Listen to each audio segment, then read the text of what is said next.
Welcome to the video, guys. This is episode 1 of, I don't even know what the series is going to be called, but the idea is I'm going to be going absolutely ham on a cut and transforming my body into basically just like, your typical shredded, aesthetic kind of fitness physique.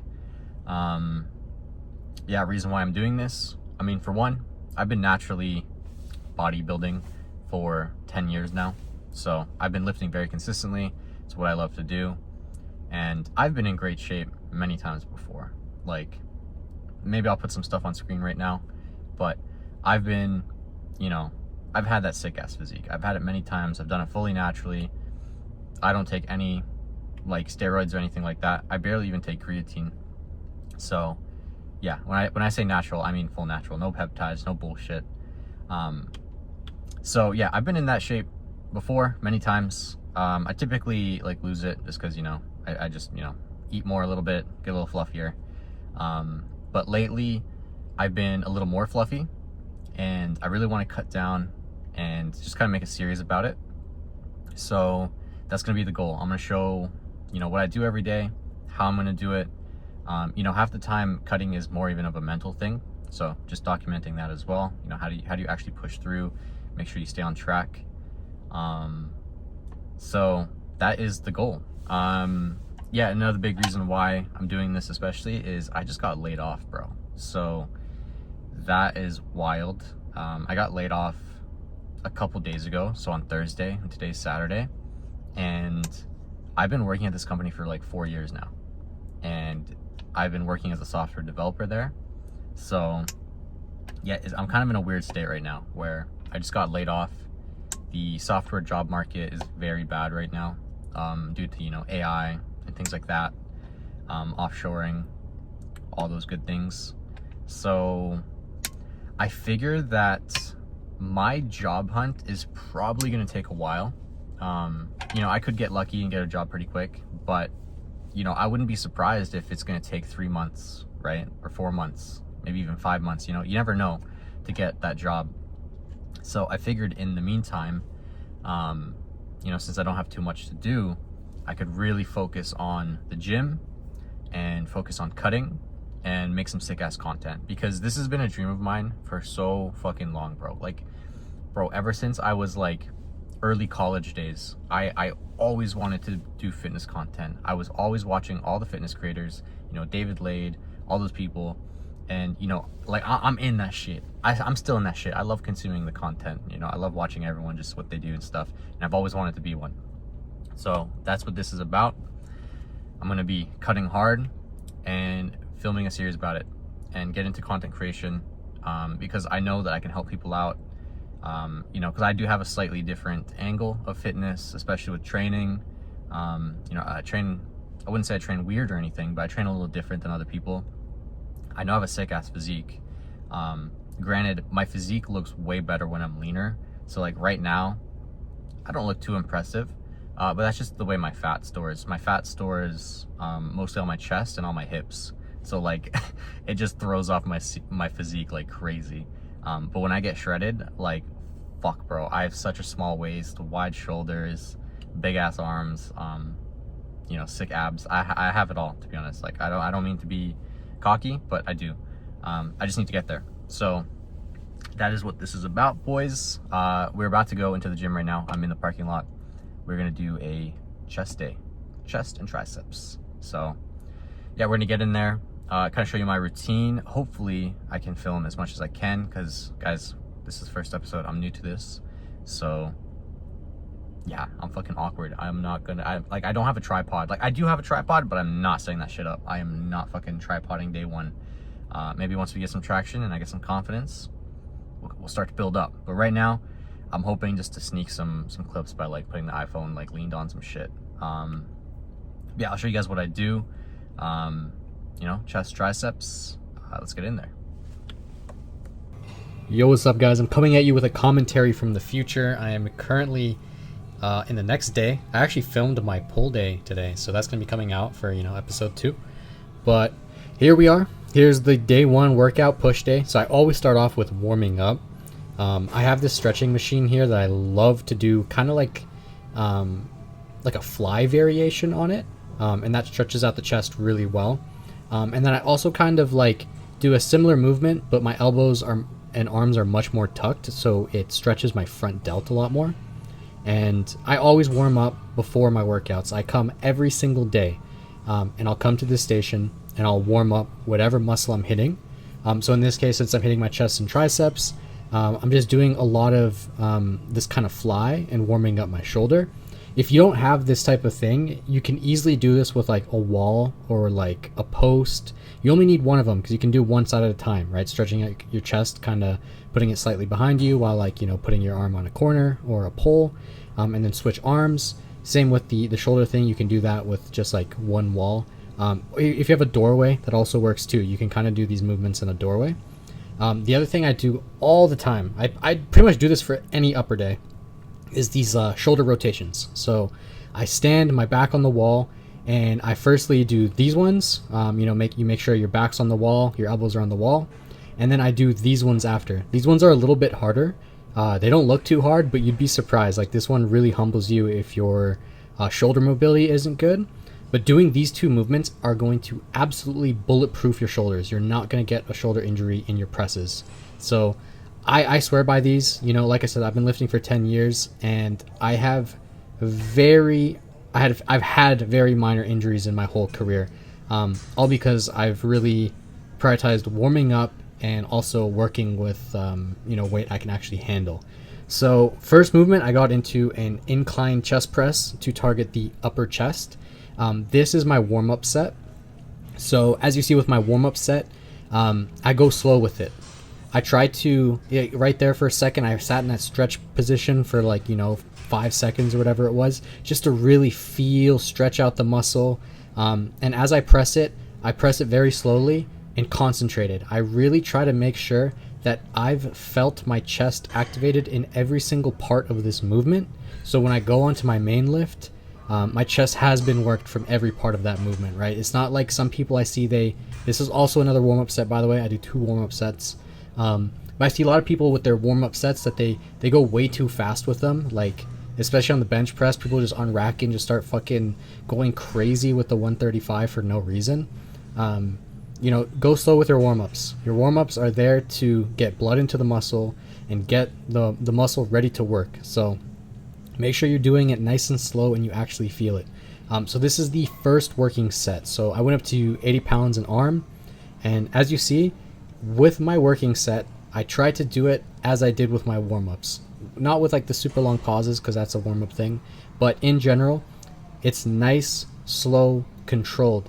At every part of the movement, you should be able to just stop there. That's the kind of goal you want to have with having control over the weight, and that's something that I highly prioritize in my training, is always having absolute control over the weight, and that allows me to target my muscles better. I'm able to really focus, use my mind-muscle connection, and put the tension where I want it to be. It's not all about weight. Don't get me wrong, progressive overload is a thing, and you do need to get stronger over time, but people mistake progressive overloading for just throwing on too much weight and ego lifting and climbing really fast. You surprisingly don't have to lift too heavy of weights to really build muscle and make a beautiful sculpted physique, because at the end of the day, that's what we're trying to do. We're trying to body build, we're trying to sculpt, we're trying to put muscle on where it needs to go on. Just as a sculptor sculpts a statue, they need to put clay, in the right spots to build the object. You can't just put mass everywhere. It doesn't look right. So I only did 2 sets of the incline press there, and I moved on to a fly. So I like using this fly machine. I usually switch up my exercises, so I don't do the same thing every time, same order every time. So here I did this fly variation. I like to do it like this, where my arms are more out. It just kind of feels better for me. You can put your arms upwards, it's up to you. I kind of feel my delts more when I do that, so I do it this way. And once again, it's all about controlling the weight, going down slowly on the negatives, feeling a nice good stretch at the bottom, and then just really working the chest throughout the whole movement. This is an exercise, and most flies are a type of exercise where the front delt can easily overtake it. if you're not doing it correctly. So really focusing on making sure your chest is doing the work here is going to explode your chest. It took me many years to get a good chest, guys. For my first, I would say 4 or 5 years of lifting, I legit did not grow my chest. I trained it very hard. I was doing a lot of, powerlifting type movements. I tried to be like a power builder because, everyone copied David Lade back in the day. And my chest just never grew. And it never grew because I always tried to use my chest in like the most mechanical advantage position, with the big arches, with the leg drive, with, just kind of doing all these type of techniques, whereas like that's not what's going to build you muscle. It's all about controlling weight and putting it on the tension where it needs to be. And like flies was a big one for me because I never did flies right. I always did them too heavy. I always had them doing my front delts more than my chest, and I always just thought my chest wouldn't grow. I always thought I had a bad chest, but in reality I was just training my chest bad. And once I finally learned how to train correctly, flies was one of the biggest movements that blew up my chest. So don't sleep on flies, guys. Don't treat them as just like a little accessory you do later in the workout. Take these things to failure. Push the weight as far as you can with good form, and you'd be surprised at how much the fly really builds the chest. So moving on, I did 2 sets of the flies as well, and I moved on to a special dip variation that's going to target the lower chest. So far in the workout, I've done a upper chest movement with the incline press. I've done a more, in air quotes, mid-chest workout. I know people don't like to call the mid-chest because it's not technically a thing, but you know what I mean. We're trying to target the fibers kind of going across the middle more and bias those ones. So we did a fly for that. Now we need to do the lower chest. So once again, I do all kinds of movements. I might have done a decline press or something like that, but today I did a special dip variation, which is incredible at building the lower chest and really getting that kind of side and swoop to the chest, the type of chest that kind of swoops out of a tank top or something. And it's the Vince Gironda dip. So this dip variation is insane at building the chest. Ideally, you'd want to use a dip bar that's in a V shape like this one is, and you grab it with a fairly wide grip, and you kind of go into a banana shape. So you tuck your head and your chin downwards to your chest. You put your feet together and point them a little bit in front of you and try to create that banana shape that you see there. And when you dip down, you actually flare out the elbows as if you're kind of doing a fly almost. And you really put all the emphasis on your chest here. It's an incredible movement, and it's a humbling movement. Definitely not for beginners. So like if you're still learning how to work out and build up your mind muscle connection, definitely don't do that. Just do a normal dip variation because you can so easily injure yourself on those. So moving on, we're now doing triceps. So I've just done 3 movements for my chest, 2 sets each. And we get into some tricep rope pushdowns. So, these are obviously a staple for the tricep. Not really anything too crazy to this one. I mean, you really just want to be stable and put all the emphasis on your triceps as much as possible. What I like to do with these ones, I like to first, and I do this with most of my movements to be honest, but I try to grab the ropes and I try to find a body position at the start of the movement where I feel my triceps just absolutely being like yanked on. And that's when I know I'm in a good spot, because once you're in a good spot where you feel the stretch, that's a good starting point. So all you have to do is just execute the move basically like perfectly without moving too much. And you'll also probably usually find a great contraction at the bottom of that. And then you kind of go back to the starting position. So I don't know, I guess that's a little tip with this, but to be honest, that's a tip I do with everything. Like I said, I always like to start every single movement in the stretched position. Like I'll never start something in a contracted position. Like for example, a bicep curl. Some people like to, do a quick cheat rep up, and once the weight's up, then they'll kind of start going downwards with the weight, right? I never do that. I always start in the stretch position. So with a bicep curl, I'd actually, start at the bottom and feel the perfect stretch that just absolutely hurts my biceps. And then from there, I'll begin to curl, and that's my rep 1. So I kind of do that with everything, and especially here with tricep pushdowns as well. I also did a drop set with this one just because I was like feeling like it. You know, I sometimes throw in drop sets here and there. They're not as much of a staple in my routine nowadays as they used to be. I used to absolutely go ham with drop sets, but lately I don't really do them too much. But I felt like doing it, so I did it. So, you know, at the end of the day, just have fun with your workouts, guys. You don't have to be so rigid and so structured. Just, you know, have fun, do what works. And yeah, that's what it's all about. So we move on to our last tricep movement, an overhead tricep extension. This one is really great for hitting the long head, which is like the biggest part of your tricep. Honestly, same kind of thing as before, just really making sure that once I grab that rope, or I guess that V-bar, that I'm starting with a really nice stretch. So right there, I'm trying to find that stretch. I felt it, and then I execute my movement from there. And then I try to keep everything rock solid, kind of moving just perfectly with it. And try to keep all the tension on the triceps. This is a great movement. I always recommend doing some kind of overhead tricep movement. Honestly, really solid. You can do all kinds of stuff. You can, I mean, I'm lucky to have this machine here with this kind of seat with it, but you know, you can do whatever you want. You can do this with, you know, other rope machines, barbells, dumbbells, lying, upright, all kinds of things. But that's the end of the workout, end of the commentary. I'll see you guys in the next one. It's the workout. Quick, easy, simple. Off to the change room.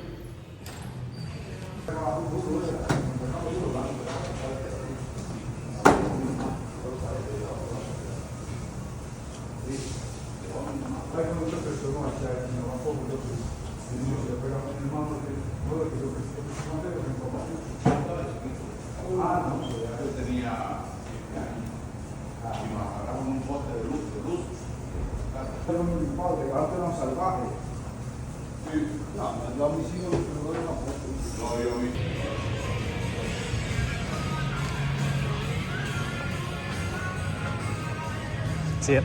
Thank you, you too.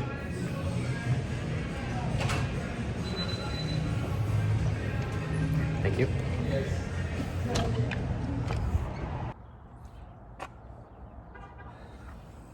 So yeah, it's pretty much the workout.